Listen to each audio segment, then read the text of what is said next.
From the library of the New York Stock Exchange at the corner of Wall and Broad Streets in New York City, you're inside the Ice House, our podcast from Intercontinental Exchange on markets, leadership, and vision in global business. The dream drivers that have made the NYSE an indispensable institution of global growth for over 225 years.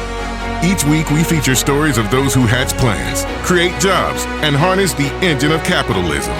Right here, right now at the NYSE and at ICE's exchanges and clearinghouses around the world. And now welcome inside the Ice House. Here's your host, Josh King of Intercontinental Exchange. What comes to mind when you hear the term "like a girl"? Do you think of something fast, tough, and brave? Or are you drawn to the stereotypes that folks of a certain age, and I'll include myself in this cohort, might have found fitting on a schoolyard decades ago? Maybe a little tentative, maybe lacking a little power. Any way you sliced it, it could have been construed as an insult. Over the years, we've welcomed in the library here many guests that fight every day to end the stigma surrounding the term "like a girl." We start with the last two leaders of this very institution, Stacey Cunningham and now Lynn Martin, and our current chair, Sharon Bowen. Taking a walk down Wall Street, we arrive at the offices of ARK Invest CEO Cathie Wood, one of the leading investment minds in finance, and Ellevest's CEO and co-founder Sally Krawcheck, who understands that putting money in women's hands is one of the most strategically sound ways to get a nest egg. To all these women, like a girl is a sign of strength. Our guest today, Dalia Feldheim, knows well the uphill battle women face in the workplace and, like the guests we just mentioned, strives to change what people think when they hear that schoolyard taunt. In her book, Dare to Lead Like a Girl, How to Survive and Thrive in the Corporate Jungle, Feldheim takes the reader through her 2 decades-long corporate career, largely spent at Procter & Gamble, that's NYSE ticker symbol PG. Dalia discusses her positive and negative experiences, her lessons learned, and how she has continued to coach and mentor both the current and future generations of women leaders. Our conversation with Dalia Feldheim is coming up right after this. Connecting the opportunity is just part of the hustle. Opportunity is using data to create a competitive advantage.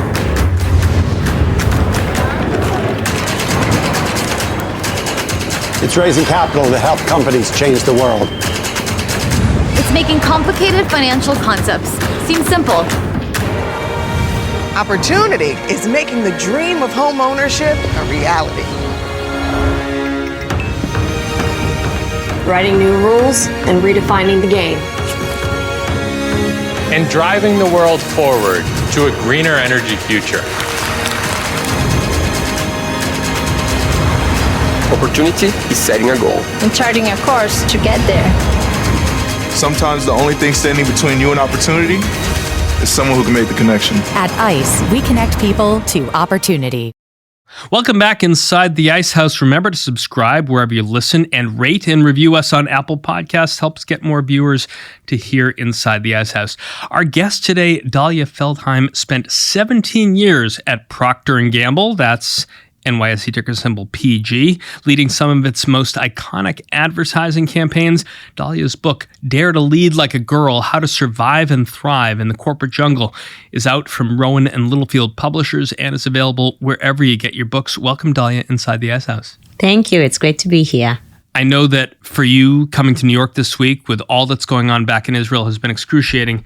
How are you doing? How's the family doing?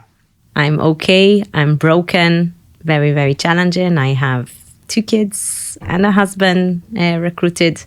So this last few weeks have been a roller coaster of emotions so intense I never thought possible, from extreme sadness to fear. I think just the idea, and I'll share openly, I don't know of any parent in Israel not waking up with nightmares of someone coming into your home, slaughtering. So I think this has been a complete challenge for all of us. And I had a lot of dilemmas whether to come. Yeah. And I think it was my husband who told me that I have to, because this is what Lead Like a Girl is all about. And I'm happy you asked, because I'm here also to share the notion that sadly, this is not just an Israel challenge. Sadly, this is a challenge for the world, because it is the definition of, the fight on humanity. What types of values do we want to sustain as a, and the idea that someone can come into your home, into your safe room, should be completely unacceptable in any society, no matter your views. Dalia, there's a long story about how the statue of Fearless Girl got to Broad Street in New York City, staring up at the facade of the New York Stock Exchange like she does. A lot of people have a lot of interpretations of what that young woman means, but you posted a photo of yourself with her on Instagram today. What does she mean to you when you're making this trip, when you're standing next to a fearless girl? My ex-boss, Paul Pullman, the ex-CEO of Unilever, actually, he told me something really incredible, that the word courage is probably the most misunderstood word in the business world. People perceive it as, making decisions that others don't, or going ahead of the troops. But the word courage, as he taught me, actually comes from the French word cœur, which means heart, because the really courageous leaders are those who lead from the heart. So for me, it's really this courage to continue believing in light and love, even when everything around you is crumbling. It's the idea of connecting to your core. And the whole book is basically around this courage to connect to your core, even in the toughest times. So this fearless girl, standing in front of, whether it's the myths or the limitations, we know all the limitations that still exist in the business world. And girls have, and that's why I called it Dare to Lead Like a Girl and not a woman, because when we're young, we do believe we're fearless. And then we start the workplace and we hear all these negativity biases that everyone experiences. And I want us to go back, women as well as men, into this original state of being fearless, to be who you really are, and being fearless to lead from the heart. I was watching your TED Talk from a couple of years ago. In it, you said that women score higher than men on 17 out of the 19 leadership traits, including boldness, integrity, honesty, and resilience. How much a role did these results have in the lessons you're trying to teach through your writing? So when I read this research, Folkman et al., it's actually fascinating. In 2012, when they did the research for the first time, they found women scored as well as men. In 2019, when they repeated, that's where they found that women score higher than men. The reality of the workplace has changed, meaning we're working remotely, we're working agile, people skills become the defining skill of a leader, right? A leader doesn't manage the business, he manages the people that manage the business, Simon Sinek. So these skills, these soft skills, become fundamental to becoming a leader. So it really is about, how can we ensure every single manager, and that's what I do today, the manager to leader training. How do we make sure that every manager that wants to progress to become a people leader, acquires these soft skills in order to advance? That is what my life mission is about. It's about humanizing the workplace so both men and women succeed. It's not about only women advancement. When we create more human workplaces where people can thrive, everyone wins.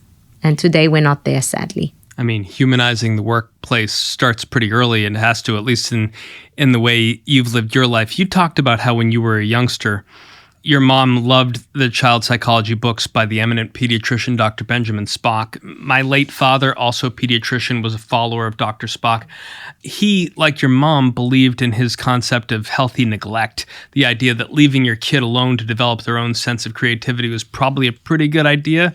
I don't know how it's really turned out with me, but how do you think that this parenting style helped you grow and navigate your career? So it was always about, aspiring to be your best, but giving me also the confidence to be who I who I am.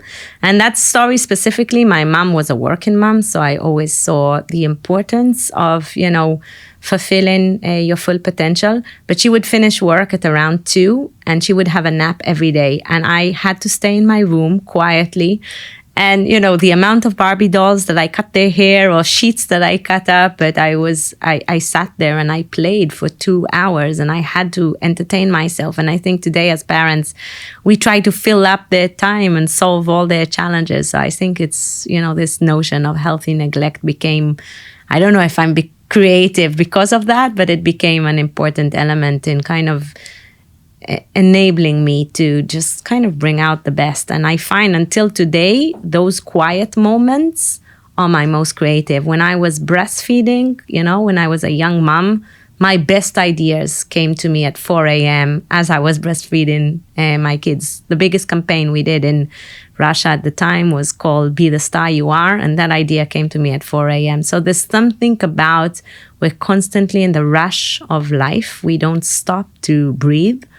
And there's a reason, there's the art of doing nothing. So I think that's something we need to adopt. I certainly see some healthy neglect in my own daughter. And if she doesn't hive herself away in a room, we have a little place upstate. We have a big garage and has a workbench. And she just sits at that workbench for hours. And we don't hear a word from her. She's just at her own business. As you got older, Dalia, you began reaching extraordinary heights in gymnastics. At the age of 8, I think, you earned a spot on the artistic gymnastics team with the thought of perhaps winning a national championship. You ultimately came in second, and mentioned in your book how it was really the only failure that still resonates with you from your childhood. What stands out about that moment, and why does it still stick with you to this day? The idea that everyone had hopes in me, that I didn't want to disappoint. And I was kind of destined to take first place. And then in my last, apparatus, I got stuck with the rope, lost half a point and came in second. And my, trainer came in screaming and shouting, "How did you get stuck? You never get stuck. It's so unfair. You should have gotten first place." And it was my mom that actually came in between and said, "What are you talking about? It was her first competition and she's already second in the country. We're going out to celebrate. Are you coming?" And I think, that kind of was this whole notion of, my mom always say, it doesn't matter if you win or lose as long as you give your best. And for me, giving my best was always kind of, I needed to know, I can look myself in the mirror and say, I gave it my best shot. What happens later sometimes doesn't completely, rely on you. But that's something that I try to also, educate my kids, that sometimes the result doesn't matter as much as did you give it your best shot. So that stayed with me. I mean, touching a little bit about the first thing that you and I talked about, what's going on in Israel right now. You served also as a platoon commander with the Israeli Defense Forces. My cousins, both male and female, also served in the IDF. In what ways did your military experience shape your understanding of what it means to lead like a girl? So I think one story that stuck in my mind was I had a soldier that was from a very poor background, and she didn't really understand military discipline, and she did something that was completely against the rule. She brought in her boyfriend on the weekend into the room, and my base commander is like, she needs to go to jail. That's an offense. And I told her, give me a moment, please. And, I was a sergeant at the time, and we do drills. So I took her kind of to do one-on-one drills that night. But during the drills, I also kind of had a heart-to-heart conversation with her. You have an opportunity to serve as equal. And we were just going back and doing the drills and talking. And she was the toughest person ever. And after an hour, she burst into tears. And we continued the drilling until 4 a.m. And the next morning, when I went to the cafeteria, usually only your own platoon kind of salutes you. And she literally saw me from afar. And she got everyone to stand up and salute. And she became the best soldier in the group. She stayed in touch with me also later. And she taught me this important lesson about people. All people have a gift. All people have potential. It's just about, believing in them. Every person needs that person that will believe in them. So I think that also influenced my leadership style. And I had many kind of one of my favorite employees was one exactly the same story, that my boss said, she needs out. She's not a right fit. And we created the opportunities for her to show that she is the right fit. And she's still a very senior employee in the company. And I think that's kind of the notion of leadership, is about, finding the potential in your employees and bringing out their best self. I mean, talking about bursting into tears, let's talk about you for a second. In 1998, you landed this job as associate brand manager at P&G. In your book, you bring up this conversation with Jim Lafferty, your boss at the time, after a project that you were walking on really hit a wall. And you write that you began to tear up in his office, and he offered you a tissue box and told you not to be embarrassed about it, saying that it's a sign of your passion, and your passion is your superpower, Dalia. Thinking back on that conversation, how did that impact the way that you chose to lead in the corporate world? So I was very lucky that I had many managers like Jim that believed in me, sometimes more than I believed in myself. That specific conversation and having, Jim as my first boss, they always say the determinator of your success is your first boss. So every time I do for manager to leader training, I tell them, you may be, raising the next CEO. So having someone that believed in you so to that extent that, passion is your superpower. And I heard it many times after that. And so I knew whatever the environment was, it was about me bringing in what I thought was important. It was, me having the courage to speak up, that it's not about, and we talk a lot about diversity these days, it's not about plunking 1, 2, 3 women there. It's really about the inclusion of listening to their different point of view. And I knew I had a different way of seeing things. I tended to look more at the human factor. And I knew I had a responsibility, often as the only woman on the team, to share that perspective. So I think, that's where I realized, I call, my years in P&G, the years of flow. Flow is when you're totally aligned with my purpose. My purpose was people empowerment. And Jim, actually, years later, just before he resigned, he created a course on manager to leader training. And I invited him to train that, and then we co-trained it, and then I continued the training after he left. So that became, this manager to leader, this idea that we can train any person to acquire these soft skills, to acquire these people skills. P&G was actually really, really, companies ask me today, what was the secret there? And it was very simple. They had 2 ways, we would do an assessment of, at the end of the year, talent review. And each talent was rated on 2 things. One was building the business, which is all about the KPIs, etc., the business results. But there was also a score for building the organization. So how are you as a coach? How are you investing in building the organization? And if you were not top rated in both, you would not get promoted. It's as simple. So if you were an amazing business, you had amazing business results, but you were really crappy with people, you would not move up.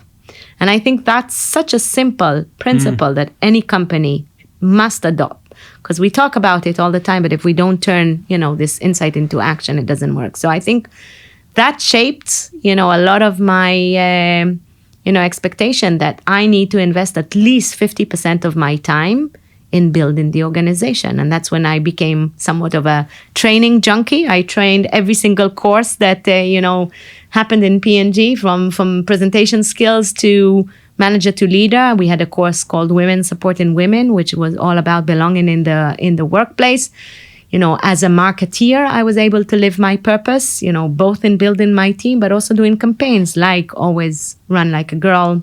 So I think, being able, if you ask me the secret to the success, the first part, if you like, of my career was that I was enabled to and inspired to live my purpose every single day. Well, that may be the first part of your career, but let's maybe fast forward. You're in your boss's office meeting just as you did with Jim almost 2 decades before. And like that conversation, Dalia, you begin to tear up a little bit. He, like Jim, gives you a tissue box, but this time the box said Dalia's tissue box. Take us back to that moment and how you felt as that happened. In his room, he started giving me feedback. Now, I love feedback. We used to call it in P&G tough love feedback, right? Feedback should be direct and honest, but it needs to come from a position of love and care. And I can tell you there was no love in that day. It was just really denigrating, humiliating, belittling. And I'm holding it in because now I'm a C-suite, one of the only C-suite in his team. And then he starts insulting my team. And I don't know about you, but that's where I became a lioness because I felt it was so unfair. And, that is my reaction for frustration. Some people react to frustration by slamming the door, by anger. It is proven that women react to frustration with sadness, with tears. It's a normal reaction. And I was sitting there tearing up, and he offered me this box of tissues. And for a moment, I had this warm, fuzzy feeling, right? Remembering Jim. But then I noticed something weird in his smile. And when he turned this box and I saw, Dalia's tissue box. And when I share it, people go, oh. I said the same. I said, are you kidding me? This is an HR assault. And he kind of leaned back and he's like, oh, Dalia, stop being so emotional. It's just boy banter. I know you have a sense of humor. Now, he wasn't a bad person, right? In the sense that he believed care is giving me the highest bonus each year, okay? His value system was just very different. And he kept trying to change me into someone I'm not. And kind of suddenly all my strengths were not only not appreciated, they were totally denigrated. So suddenly I was Miss Kumbaya because I was too positive. I was too good with my people. I was too creative. And in that situation, you cannot function. So slowly, I started to lose my mojo. And the interesting thing there, I decided I'm not going to quit. Why should I quit? He should, right? I really liked my job. I loved what I was doing. I brought in a lot of people from P&G, right? So I was determined to stay. And I stayed there for 3 years because I'm a feisty little one, right? And I said, I will manage to coach myself out of this situation, okay? And I can tell you, first year was a little bit of fight, right? Giving feedback, trying to change the environment. And I learned you can't change someone that doesn't want to change. I was just banging my head against the door. Second year was a little bit about flight. So I tried to avoid conflict. I hired a data scientist. He wanted science. I was kind of determined to bring back my heart and my art. And at the end of the year, the business results were great. But I realized, I felt physically sick. I realized I wasn't bringing myself to work. And it was only the third year when I actually attended a P&G alumni event of my previous company of P&G. That's why I'm here this week, because I'm going to present in the next alumni event. But attending that and hearing all my ex-leaders talk about servant leadership and take care of your people and the business takes care of yourself made me realize I was a frog in boiling water and I needed to jump.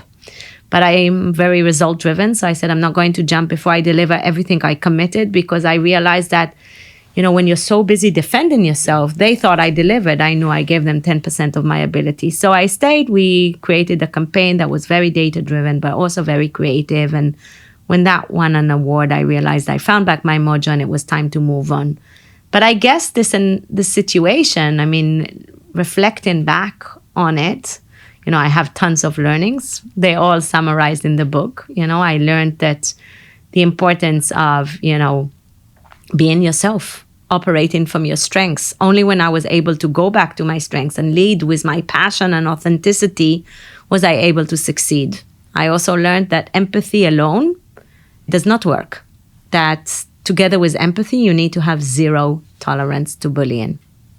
And that's a really important learning. Also, when we talk about the situation currently, with all my empathy that I have for both sides, we need to have zero tolerance to terror. We need to have zero tolerance to bullying. We need to kind of define what is against the rule, and that we need to eradicate completely. So I think for me, it was also a very important learning that zero tolerance looks like, sorry, but you're not going to talk to me like this. I'm leaving the room and I'm going to come back when you're ready to have a respectful conversation. Basta. And I think that's something that I didn't do as well. So I'm reflecting both on what I did well and both about what I didn't. In terms of learnings, Dalia, you cast them all in one of the chapters in your book in a category of what you call the 5 Ps to manage tough situations. What we just discussed is obviously one of the tough situations that you're in. Can you talk about the other 5 Ps and how they help people lead like a girl? So I think what, the last year was almost like an experiment for me on how do I deal with this situation. So I developed this, I don't like to say develop because it's based on philosophers, psychologists all agree, It takes mind, body, and soul. But I called it 5P. It's easy to remember coming from marketing. The first P is really about purpose, right? And we talked that briefly. He who has a why can endure any how, says Nietzsche, and Viktor Frankl refers to it in his book.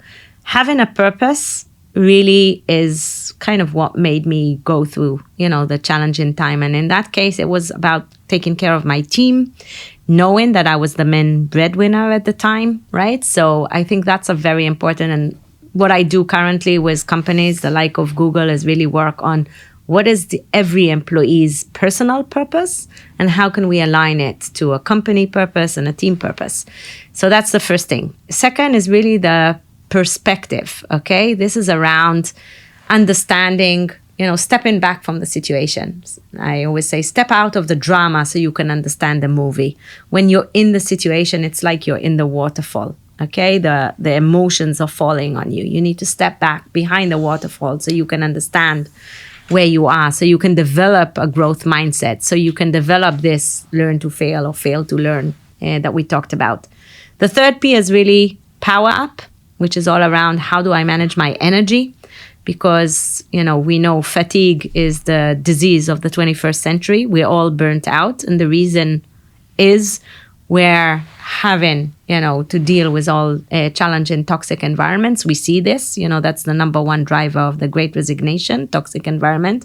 But the other side of it is that we don't take enough care of ourselves, of kind of this concept. It's not selfish to take care of self, it's self-full. So it's everything from, stopping to breathe, eating properly, sleeping, touch, movement, etc. So that's the third P. The fourth P is people. And, we know that, right? But the number one driver of happiness in general, but also happiness at work, is people. And this is, the famous Q12.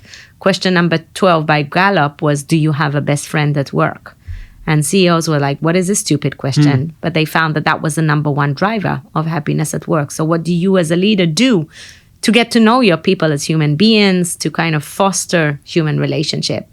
And then the last P is the secret sauce, which I call positivity, which is not about being happy all the time, And I had to practice very hard these last 3 weeks. It's really giving ourselves, I call it being emotionally brave, to recognize all emotions. I went through everything this last three weeks in an intensity that I didn't know exists.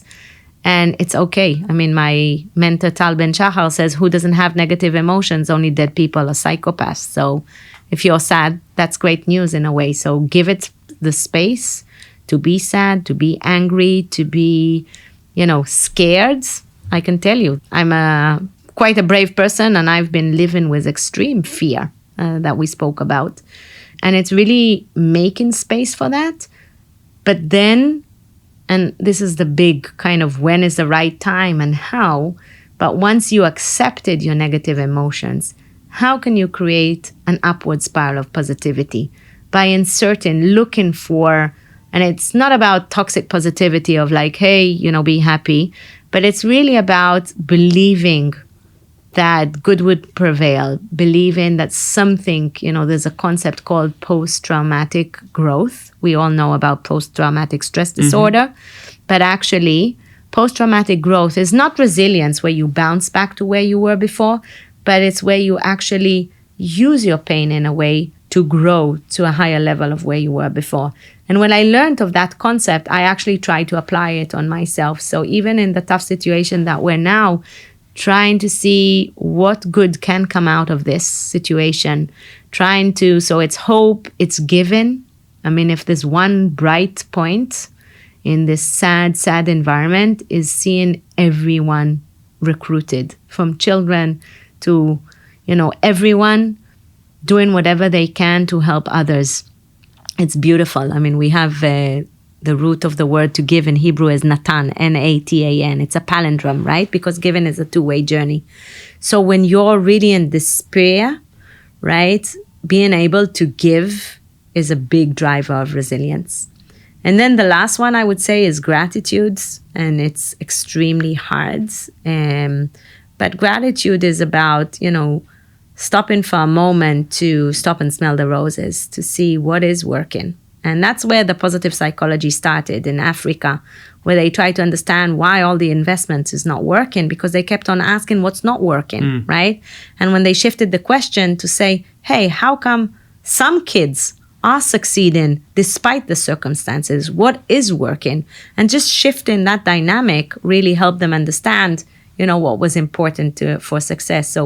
Or for well-being in general. So just in general, and I love Tal Ben Shacha's quote, the double meaning of the word appreciate. When we appreciate the good in our life, the good in our life appreciates. So in these tough times that we wake up crying and, having people around us, the support to each other's, the amazing giving, the support of many friends around the world, these are very, very meaningful moments. So how can we bring more of that positivity into our life? You alluded to it earlier, Dalia, but I want to focus on some of those campaigns that you mentioned, beginning with Procter & Gamble. You handle brands such as Always, All Days, and Tampax with the goal of promoting sales in the Israel and West Bank markets. And to do so, you focused on Israeli women entering the IDF as well as Orthodox Jewish women. Walk us through how you broke into these markets and why you were able to achieve so much success with them. I'll tell you a story because it's linked to the first point on purpose. So we saw we were losing share among 18-year-olds. Where are they in Israel? They're in the army. So I said, okay, they start kind of earning their own money and then they buy cheaper product because that's kind of more available. So I said, how do we sample them in a way that will be meaningful? And that's where we thought, okay, every drafted woman, when she just enters and she gets her uniform, can we give her also pads? But in order to persuade pads, panty liners, tampons, in order to persuade the army, we needed to come up with an idea, right? A win-win. And so I came up with the idea of giving it in a very nice kind of wash bag. Every kind of soldier needs with special compartments for the product.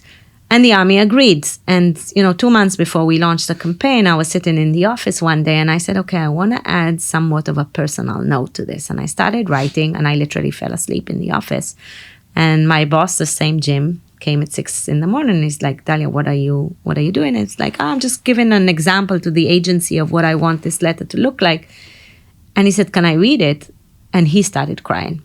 Because I wrote a very personal, ex-platoon commander where I talked about hygiene and why it's important, but I also talked about the empowerment. So a little bit like the drilling discussion about, serving the country, being a woman, etc., and, being equal. And I'll tell you, we launched the campaign. 2 days after we launched, our service line was inundated with calls. They called me into the office, and I was speaking, and we were inundated with calls by soldiers and their moms saying, thank you for being there in such an important moment. And it was literally connecting to that moment where you're alone. I mean, we serve women as well as men. You left your family. You kind of wondering who will take care of me. And that's when I realized I'm not in the business of selling pads. I'm in the business of women empowerment. And that story continued later on with the Orthodox because I was just getting married. And even though I'm not religious, we go to the rabbi's wife. And that's where she told us we all need to go to the mikveh, which is a purifying bath. And I said, okay, we cannot talk to the Orthodox women through regular media. Okay, you have to, because you can't just show up in the house. So that's where we came up with the idea to go talk to them in the mikveh. And we went there and we created a whole program and we sampled. And I arrived and, and then they started asking me questions about my life. And I told them that, how I worked, etc. A year later, I was visiting the mikvehs just to see how it was going. And in one of them, this lady comes to me and she says, Mazel Tov. And she said, I see you got married. She remembered me for a year before. She noticed that I had a wedding ring. And she said, I just wanted you to know that your talk made me decide to delay my marriage in order to finish my studies. And now my husband is fully supportive of me finishing my studies and starting to work. And I can tell you, those two examples were that, we, through human connections, right? These simple human connections that's where I understood my purpose is really about people and women empowerment. And that kind of led me throughout my career, whether I was on Pampers or then working in Russia, then working in India, doing women empowerment campaigns, and then finally was the Always Like a Girl. Talking about the business of women empowerment, I mean, powerful women are all over the professional tennis courts. Big news this year, Dalia, the Wimbledon relaxed its all-white clothing rules for women's undershorts. When you were at P&G as the FemCare marketing director for Asia, and you mentioned this, you launched Whisper's Touch the Pickle campaign in India. I watched the campaign this morning, which won big awards and broke even bigger taboos in its culture. What prompted it, and how did your experiences in India shape the message you were trying to get across with it? 2011, I was the global marketing director. India was my biggest market, and I flew to the market for the first time. And I can tell you, I immediately fell in love with the women of India. Okay, the first picture I remember was traveling at night, and this young girl was trying to read a book, but she didn't have any light, so she was literally reading to the light of the passing cars. That stuck in my mind as the commitment to succeed against all odds. And the next day we went to do in-home visits, and we walk in, and I see the girl that we came to talk to sitting on the floor. Her mom came in, and she serves us china, food and drink in nice china plates, and then she bends over and she offers her in like metal plates on the floor. And I noticed that she's sitting against this blue wall, and where she was seated, the color was fading as if she sits there quite often. So I was kind of wondering what's going on. And towards the end of the interview, her aunt came in and her uncle. And for a brief moment, when she said hello to her uncle, she had this sad, embarrassed look on her face. When we left, I went to my agency partner and I said, well, what was that all about? And she's like, she's on her period. And I was like, so what? And that's when she told me we have all this myth about periods, that, a woman on a period is impure, so she's not allowed to go into the prayer areas, and often she doesn't sleep or eat with the family. She doesn't go to school during a period. Talk about equality when she misses a week, a month. And then as a joke, she says, hey, we even believe they're not allowed to touch pickles because the menses will make them go rotten. Now, I can tell you, it's so hard, already kind of having your period, and then literally everyone sees it, and then you talk about not being left behind, and then you miss a week, a month. So that night I couldn't sleep. I mean, that was kind of this picture of this girl being left behind just because she's a girl. So the next morning I called my agency. I'm like, I didn't sleep all night, She said, yeah, me too. And I said to her, listen, I'm a foreigner and I understand it's cultural, but can we do something? As the purpose, right? I'm not in the business of selling pads. I'm in the business of women empowerment. My passion was women empowerment. My strength was this insight, and what the world needed was very evident. It was about, refuting these myths. So 1 year later, we came up with a campaign, and we called it I Touched the Pickle. We decided to use humor, right? To kind of talk about, So it was called Whisper Like a Pickle. And I can tell you, I'm really proud of many things that I did in my career, but this one went crazy. I mean, within moments, it became the most viral ad. We had a Bollywood actress that almost beat up a reporter. We had women campaigning, I bleed, deal with it. So it really started the conversation on women empowerment way before Me Too, in a market that really needed it. So I think I share this because, every one of us has a purpose. We can use, basically bringing our best self to work is about bringing our purpose, is about bringing what we do best and helping, the world, whatever it is. And it doesn't mean you need to leave your job and live in the Himalayas. Maybe you're passionate about well-being and you do a program every Friday afternoon, but the energy, and I just finished a year-long program with Google, and the president just wrote to me, the energy that gets released when you know what your passion is and you're able to create even one project a week aligned with your purpose, the energy that gets released is exponential. So that's kind of my passion, helping people find their purpose and passion at work. One of your most famous campaigns was the Always Like a Girl campaign that you launched in 2014. It was one of the most viral ads of the year with almost 70 million views. I want to play one of the spots that was a 30-second spot. Puberty, the fear of failure can be paralyzing for girls. Always want to change that. A girl reads to her class. Failure. the one thing we all experience. A girl plays in a football game. We've failed at many things. We will fail at many more. And that's a good thing, because failures aren't setbacks. Failures are fuel to keep going and keep growing. Try, fail, learn. Keep going. #LikeAGirl. Always. Why do you think the campaign was so successful in drawing awareness and refraining with that phrase, like a girl? So, first of all, I don't like taking credit for the campaign because it's really the agency. I mean, we following what we did in India and other work we did in Africa, we realized we want to elevate from, just solving the problem to really talking women empowerment in a global level. And it was actually my president, Melanie Healy, that her daughter was about to play a football game and she got a period or basketball and she said, I can't play. And her mom said, you go up there and you play like a girl. And she was anecdotally sharing with the agency and we put it into the brief. And when the agency presented the campaign, I burst into tears. It was literally everything that I've been working for the last it was 15 years at the time, manifested itself and until today, I can tell you, I shared in the TED Talk that years later, my youngest daughter, Anna, called me from school. Mom, they're showing your ad in social studies, more than a commercial. It really became an icon for women empowerment. And until today, I was just presenting it earlier, half still remembered the campaign. And I think it's because it really, the insight is brilliant. It's really this phrase, became such a denigrating phrase where actually we know that doing things like a girl, and Paul Polman said it, instead of trying to fix women, let's learn from them.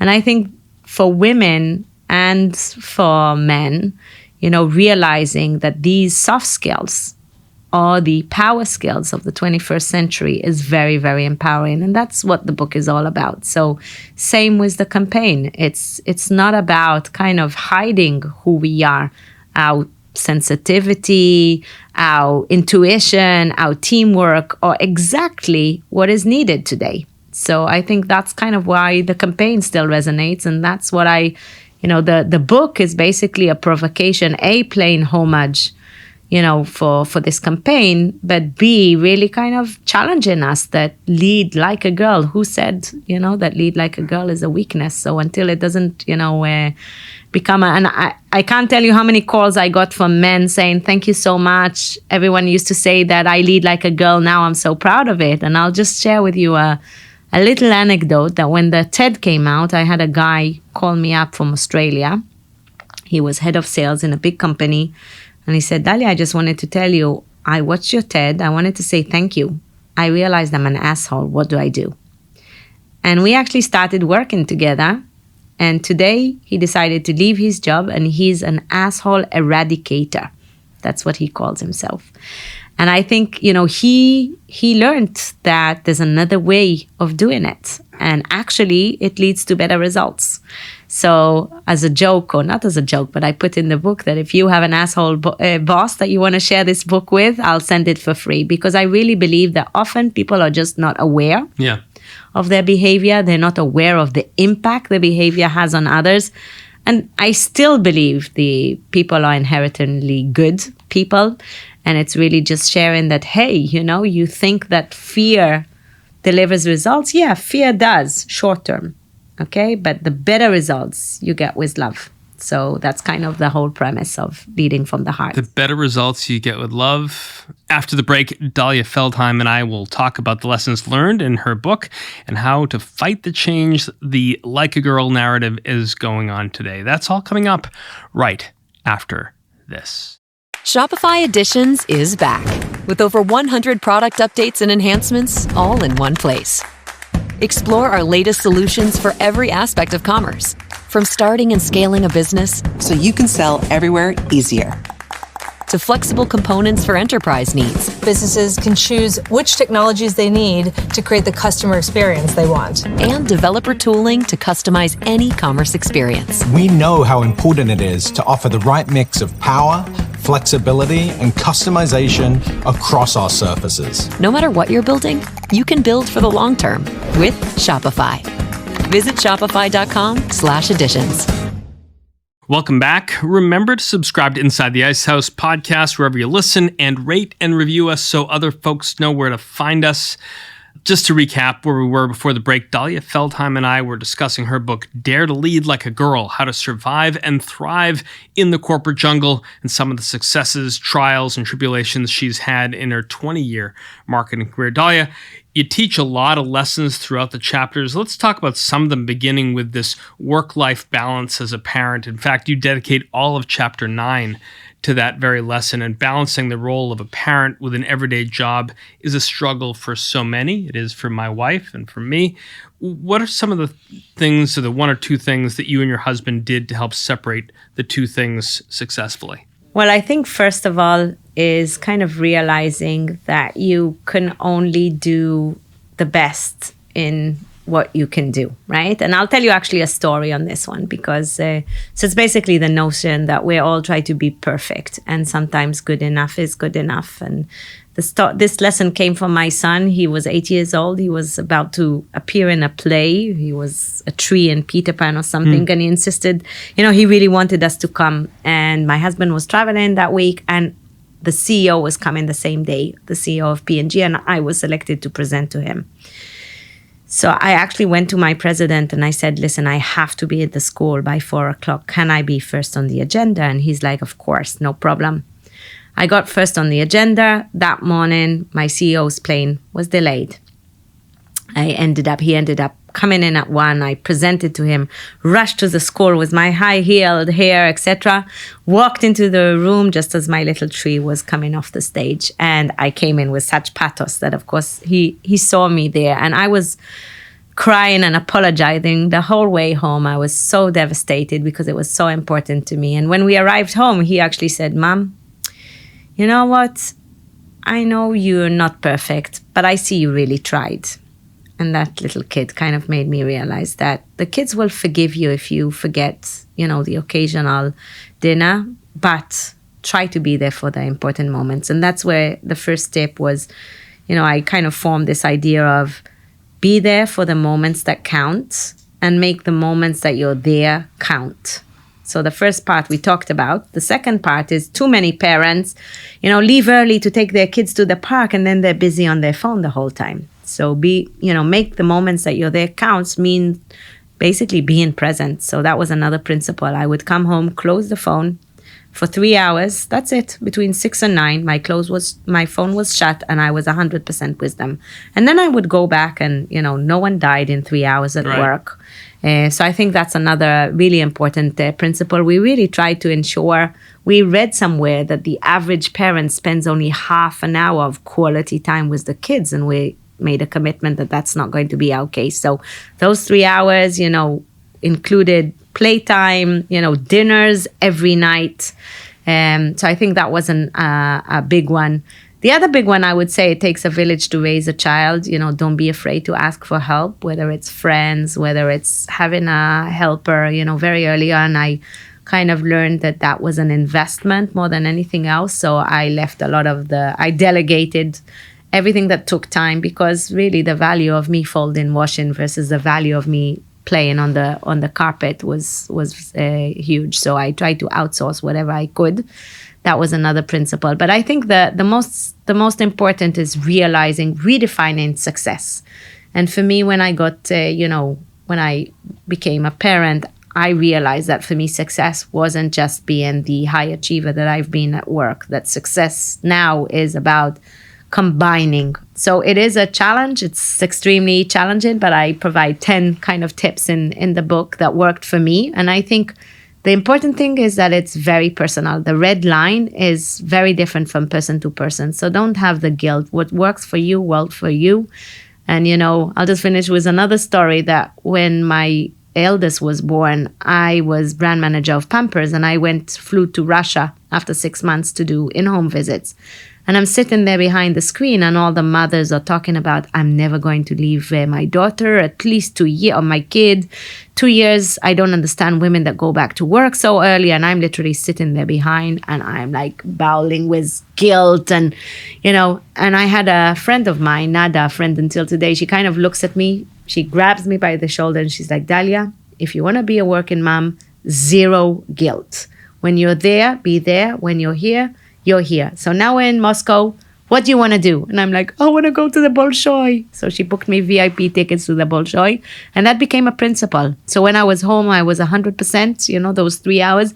But when I traveled, I always added 2 hours of something that would kind of make it meaningful. If I'm already leaving them, make it meaningful. So those were some of my tips. Somewhat related to the idea of presence, the way we are with kids when we walk into the house and put our phones aside and devote those 3 hours to being really on in that way, is the sort of countervailing idea of multitasking and being distracted in some way, even from what your core idea is and what you're trying to focus on. It has both positive and negative impacts, I think. If you've ever watched NBC's Parks and Recreation, I want to just hear what Ron Swanson has to say about the multitasking idea. I learned a lesson. Never half-ass two things. Whole-ass one thing. So if you want to win that seat, Which I do. then commit yourself 100%. What are your thoughts on multitasking and whether it's beneficial or potentially a negative concept in corporate America today? So I'll tell you, I'm hyperactive, okay? I discovered that I'm hyperactive. So I'm constantly in the kind of frenzy. And literally, maybe 10 years ago, I started practicing yoga and then teaching yoga. And today I'm a qualified yoga teacher. And I just found this kind of notion of yoga in general, but taking the time to focus one action at a time. And then when I studied positive psychology, it's actually proven in research that it takes you twice as much when you're jumping between tasks versus doing one task, finishing it, and then moving to the second one. So, and there's great research about parenting that, parents that multitask are less happy in both tasks, right? So it's not only less effective, but it's also kind of your overall well-being. So for me, it's as a hyperactive with 2 ADHD and ADHD, it's really about this notion of finishing a circle. Okay, you're doing a task, make sure you complete the task. And even if it's, for me, it's very hard to meditate. They call it the 1,000 oops, right? Because you're constantly, your mind starts kind of wandering. Oops, my mind wandered, and you bring yourself back. Okay, but as long as you keep coming back to it, and now I meditate in action. So I do yoga as a way of meditating, an active yoga. You could do walk-in meditation, as long as you find a way. So what I do now, I have my Om on my neck, and I constantly kind of touch it occasionally. And that kind of reminds me to ground, to be in the moment. So I saw people playing with their wedding ring, right? Every time they play, that's kind of a cue. So give yourself whatever tips you need, whatever cues to say, hey, you're in your moment. Because the kids, and we did a campaign for it actually, where we showed how kids perceive dinner time. And you see the dad picks up the phone suddenly, and then the mom, and they stick an iPad in front of the baby. And, from a lively conversation, everyone's in their own thing. So that campaign also made me realize, and we have a rule in the house, anyone who picks up their phone during dinner times needs to pay us a fine.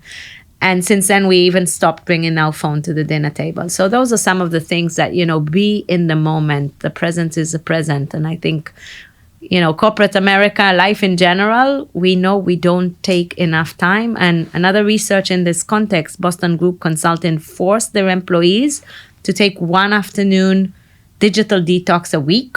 Productivity went up 74%. Wow. Okay, so, how can we make sure we leave the phone? No one will die in 3 hours except, several businesses, but not a few people who could look at that BCG research. Yes. You talk about the imposter syndrome as well, and its impact on limiting a person's self-confidence and their belief in themselves. Why do you think we as humans naturally tend to attribute our successes externally? And how do we get rid of those limiting beliefs that we might have? Yeah. So first of all, I always like to say, courage is not the absence of fear. We all have fears, right? Chapter 5, I talk all about my fears. I discovered that I have a fear of failure, being a perfectionist, but also a fear of success. Okay, it's linked. We all have these limiting beliefs that come usually from childhood, 0 to 5. Something happened, and you in your infantile brain created a connection. Okay, so in my case, if I had a case of jealousy, And I made a case that, jealousy is painful, right? And that was the link that I made in my mind. And so I would avoid being too successful to not have people jealous, right? And I work with clients today. Everyone has some story they created in the mind. So, imposter syndrome is one of them, where we're saying, we've been lucky, okay? Or, we had an amazing team, instead of saying, no, can't be that 17 years you were lucky. And I can tell you, when I worked with with my bully boss, he would tell me, right? He would try to bring me down in a way. And I started to develop a very serious imposter syndrome. And I had to remind myself, right? Can't be that 17 years I was lucky. Can't be that 17 years my success was because of the team. But it really gets to your head. So, when you're hitting imposter syndrome, okay, whether externally driven or internally, because a lot of it is self-talk, is really reminding ourselves of our strengths. And I'll, share with you one amazing research that I came across in INSEAD. Zoe created, one of my professors created this research. So MBA students, men as well as women, come in equal, they have equal results coming in. And yet in the very competitive environment of the MBA, the men actually scored higher at the end. And she was really interested with that. So she did a very simple intervention. Before each assignment, she encouraged them to discover their strengths and to solve the challenge using their strengths. And that little intervention led to the fact that at the end of those 2 years, the women ended up in the same level as men. Meaning we tend to kind of think that we need to behave like the other person is in order to succeed. So one of the biggest ways to deal with imposter syndrome, which by the way, men experience as well as women, but women experience more. I think the numbers, if I remember correctly, is 50% for men, 70% for women. So the solution there is to remind ourselves of our strengths. And that's kind of, if I reflect on my challenges, third year, okay, was when I said, I'm not going to change to become, right? I am who I am with my passion, creativity, authenticity, etc. And only when I was able to focus on my strengths was I able to succeed and overcome the imposter syndrome. So that's kind of my tip on how to deal with it.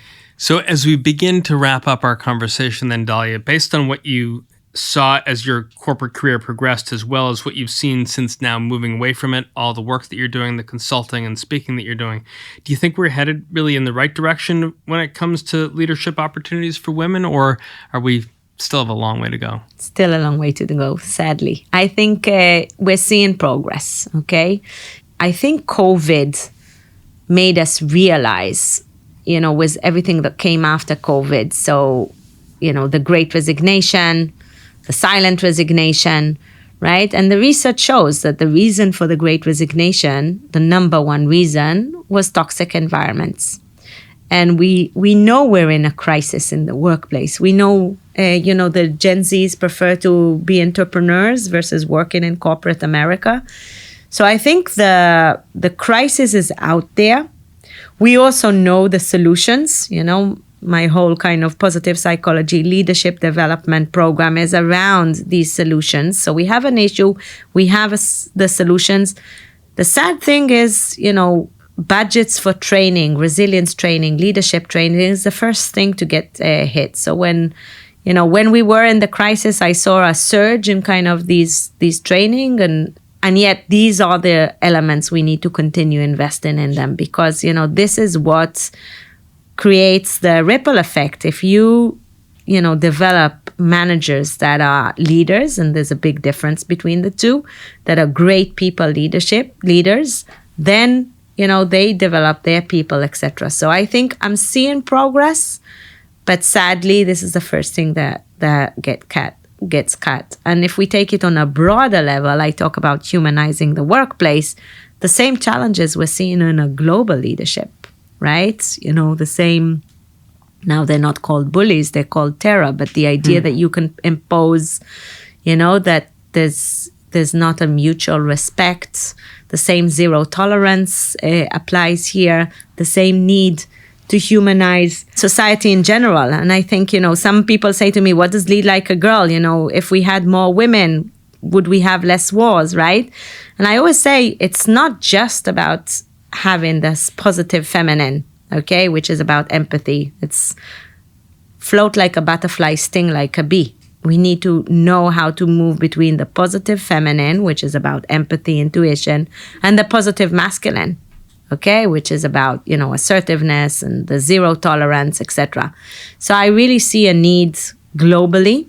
But the good news, and why I do what I do, is that we now have the tools, the proven tools. It's not rocket science, but it is science, the science of positive psychology, that we can teach ourselves to be happier, more resilient, and more positive in general. So more work to do, but I'm optimistic. Happier, resilient, more positive. That balances against, in some ways, you raised them, the great resignation, the silent resignation, aspects that have become part of our vernacular since the COVID pandemic. And, one of the visible leaders during the pandemic, New Zealand's Prime Minister Jacinda Ardern, declined to seek re-election earlier this year. And I just want to hear a little of her interview last month with ABC's Robin Roberts.